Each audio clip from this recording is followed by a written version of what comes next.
dengarkan ini baik-baik. Tidak semua rasa lelah berarti kamu kalah. Tidak semua keterlambatan berarti kamu gagal. Dan tidak semua rasa sakit berarti kamu salah jalan. Seringkali, hidup tidak sedang menghukummu, ia sedang membentukmu. Kaum Stoik telah lama memahami satu hal mendasar, bukan peristiwa yang menyiksa manusia, melainkan cara manusia menilai peristiwa itu. Epictetus, seorang mantan budak yang menjadi guru besar filsafat, berkata, "Kita tidak terganggu oleh kejadian, tetapi oleh pandangan kita tentang kejadian." Renungkan itu. Masalahmu mungkin nyata, tekananmu mungkin berat, namun penderitaanmu seringkali diperbesar oleh pikiranmu sendiri. Kita panik bukan karena badai, tetapi karena kita menolak bahwa badai adalah bagian dari laut. Stoicisme tidak mengajarkanmu untuk menjadi dingin. Ia mengajarkanmu untuk menjadi kokoh. Karena hidup ini tidak pernah berjanji akan lembut. Kadang kamu kehilangan sesuatu yang kamu jaga mati-matian. Kadang kamu dikhianati oleh orang yang kamu percaya sepenuhnya. Kadang kamu sudah berusaha sekuat tenaga, namun hasilnya tetap mengecewakan. Dan disitulah ujian sesungguhnya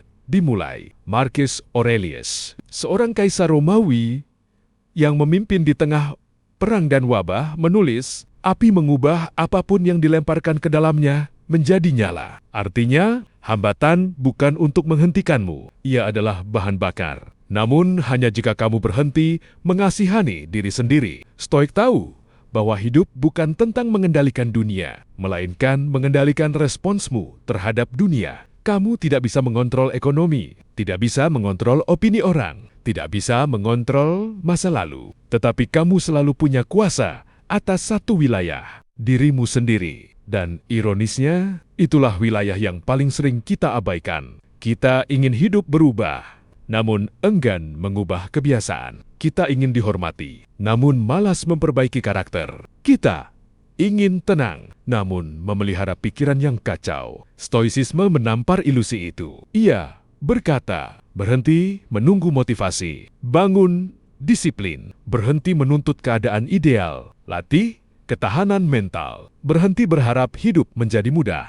Jadilah lebih kuat, karena kenyataannya tidak ada yang datang menyelamatkanmu. Dan itu bukan tragedi, itu pembebasan. Saat kamu menerima bahwa tidak ada penyelamat, kamu berhenti menjadi korban. Kamu mulai mengambil tanggung jawab. Seneca menulis, kita lebih sering menderita dalam imajinasi daripada dalam kenyataan. Betapa banyak energi habis untuk mengkhawatirkan hal yang belum tentu terjadi? Betapa banyak mimpi mati karena ketakutan yang diciptakan pikiran sendiri. Stoik melatih pikiran seperti prajurit melatih tubuh. Mereka membayangkan kesulitan bukan untuk pesimis, tetapi untuk siap. Mereka merenungkan kehilangan bukan untuk sedih, tetapi untuk bersyukur. Mereka menerima kematian bukan untuk menyerah, tetapi untuk hidup sepenuhnya. Karena ketika kamu sadar waktu terbatas, kamu berhenti menunda hidupmu. Kamu berhenti berkata, nanti kalau sudah siap, nanti kalau sudah percaya diri, nanti kalau keadaan membaik. Stoik tahu,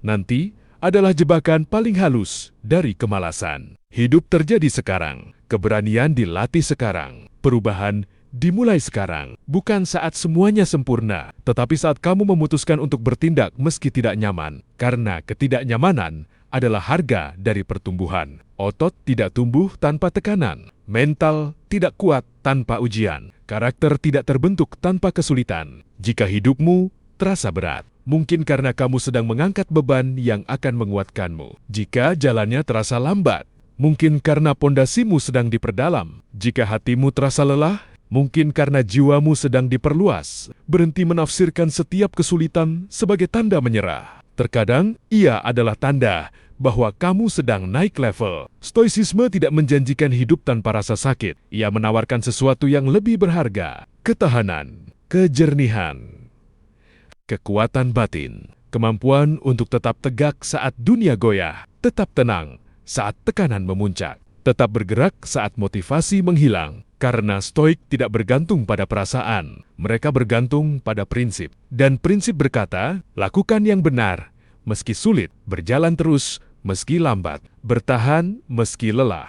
Kamu tidak perlu menjadi luar biasa hari ini. Cukup, jangan menyerah hari ini. Karena kemenangan Stoik bukanlah sorak-sorai. Ia sunyi. Ia terjadi saat kamu memilih bangkit. Ketika tidak ada yang melihat, saat kamu tetap disiplin, ketika tidak ada yang memaksa, saat kamu tetap berusaha, ketika hasil belum terlihat, dan suatu hari nanti, orang akan menyebutmu beruntung. Mereka tidak melihat melamu-lam panjangmu, tidak melihat keraguanmu, tidak melihat pertempuran di dalam kepalamu. Namun, kamu tahu bahwa kamu bukan tiba-tiba kuat, kamu ditempa.